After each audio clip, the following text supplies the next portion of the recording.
Hello everybody, what is up? It's Jiwon. Welcome back to my channel. Okay, so also before the story time, I did Hannah K's makeup, or I tried to. I actually really like how it turned out. Okay, anyways. So, okay, for those of y'all who have been in a relationship, do you think it's harder to be the heartbroken or the heartbreaker? See, okay, because when people say like it's so much harder to be the one breaking up with someone, normally I'd be like, you're wrong, you're wrong, you're wrong, you're wrong. In this situation though, I'm gonna say they're right, because the thing is that Sophie, she's like when this happened, she was around 35 or so, and like nothing was wrong with the relationship. That was the thing. And like Thomas, her boyfriend at the time, he adored her. Like he literally worshipped the ground that she walked on. This man would have done anything for her.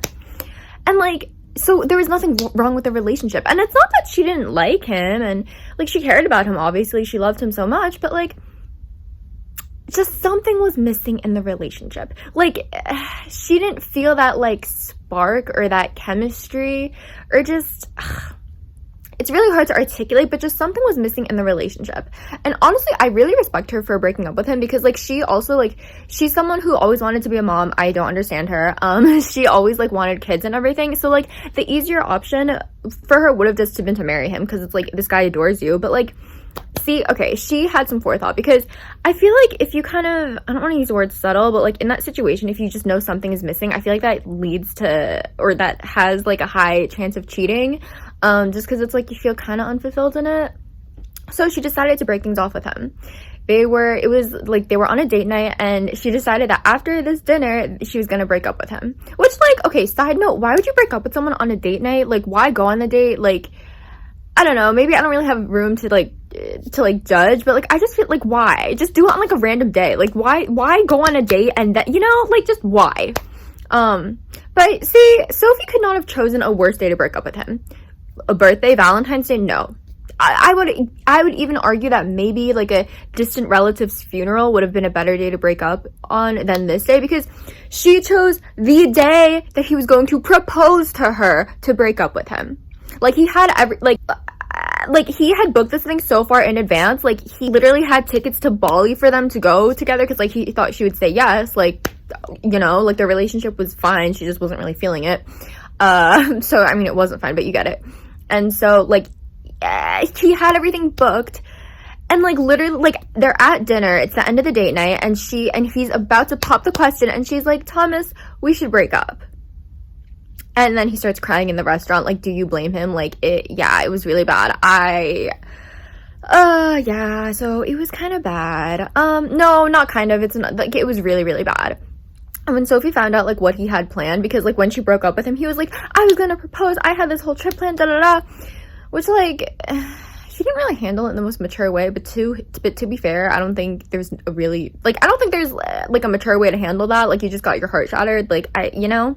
And, like, oh my god, his sister, the amount of vitriol she got from his sister, like, she called him when she found out. Her sister's name is Veronica, and when Veronica found out, she called Sophie, and she was like, how dare you? You betrayed the family, we were so good to you, how dare you, da-da-da. Yeah, click. So, that was, and Veronica's like, I'm never gonna talk to you again, how dare you, rot in hell. And I mean, okay, this sounds really, really bad, but like, Sophie was never really that big of a fan of Veronica, so like, Veronica not talking to her ever again, that's kind of a gift. But she wasn't gonna say that, and she didn't say that, she didn't really have time to, because Veronica hung up so fast. Anyways, so all this background to say that Sophie is really, really confused when Thomas reaches out to her again. Like, it has been literal years. The amount of years, okay, I'm not exactly sure, but to put it into context, Thomas has it's been a while at this point, actually, because Thomas has gotten married, he has a baby. He actually married the travel agent that booked like the flights for him and stuff, and she actually canceled everything and like gave him a refund, even though it was against policy, because when you hear why you had to cancel, it's like you can't help but feel bad, and like she's a human being, like she has empathy. So they ended up getting married, and they have a kid, and they basically have what Sophie wants in life. So you could say that Thomas kind of won that breakup. But anyways, Sophie, she's like at her boring like paralegal job. She has just like, or is she in marketing? Either way, you can tell she feels really passionately about her job, sarcasm, because she, like, it pays the bills. So she gets this email from Thomas like during her boring work day, and Thomas is like, it's not a hateful email. He was like, hey, how you been? I know this is like random, but I was wondering, if you were free next week to meet up for lunch. And Sophie, considering how bad the breakup was and the fact that she was the perpetrator, she emails back super, super kindly. She's like, yeah, of course, whenever you want. Like, how's Wednesday? Da-da-da. And so she's like, what could this be? Like, so she goes to lunch and Thomas is there, obviously. And he's like, hey, so remember my Aunt Connie? And she's like, yeah. She passed away. And Sophie's like, oh my god, like, I'm so sorry, that's terrible. And Thomas is like, yeah, no, I mean, she lived to be, what, like 99, so, you know, she had a good life. But she left you something. She left you her house. And Sophie's like, what? Because, like, okay, it's not that she was really close with Aunt Connie. Like, she literally met this woman, like, twice, if that. And, like, she remembers going to the house, which was such a beautiful house. But it's like, what do you mean she left me the house? Like, what? And so, of course, because Sophie's, like, a human being with empathy, she's like, what do you mean she left me the house? Like, was she, like, I can't accept that, no. And Thomas is like, yeah, well, she wrote you this letter just because she thought that you would react that way. I don't know what's in it. No one knows what's in this letter. But, yeah, read it. She said to read it before making your decision. That was, like, you know, in her will and whatnot. So Sophie reads this letter. And basically it says, hey, I know that you and Thomas broke up.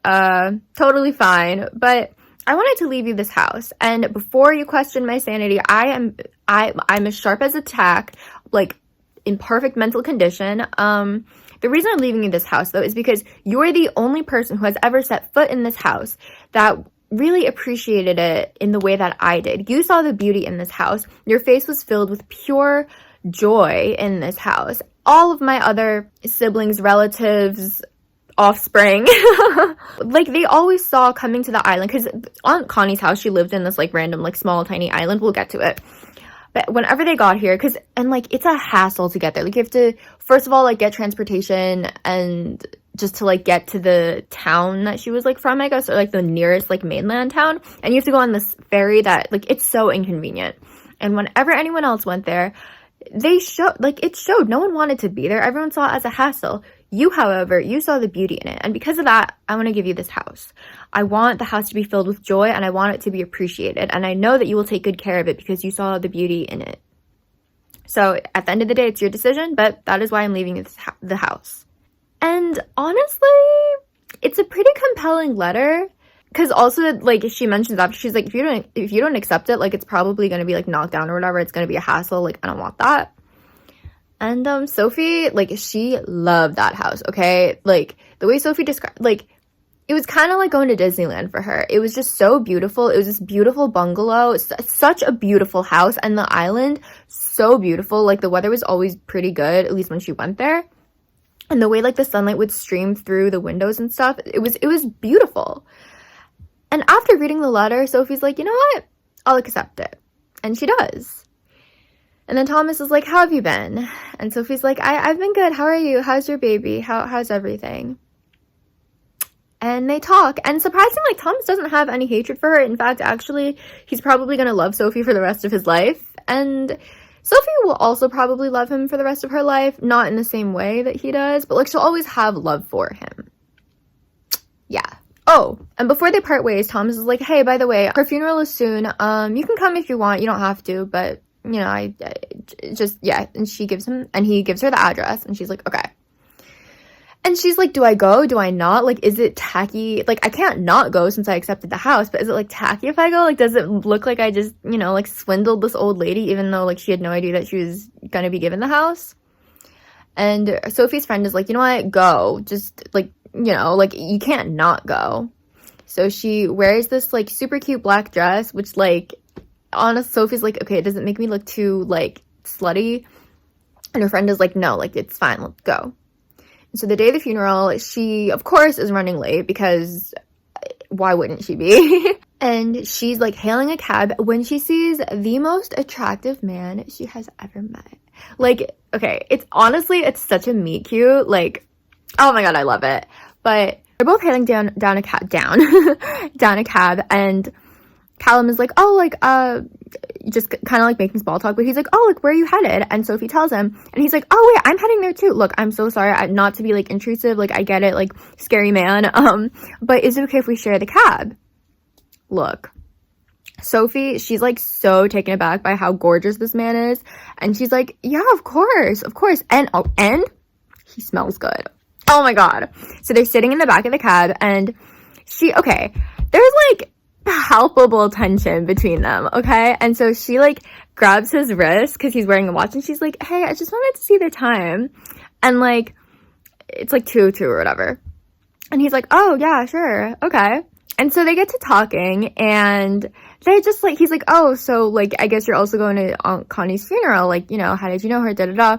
And she was just saying, like, you know, like small talk, that kind of thing. And then he reveals that he is married to a woman named Grace, and she is like Aunt Connie's niece or something like that, and they recently had a baby together, and yeah, like he's a happy new father. And oh my god, Sophie feels so stupid. She's like, oh my god, like of course this tension, it's all in my head, like whatever.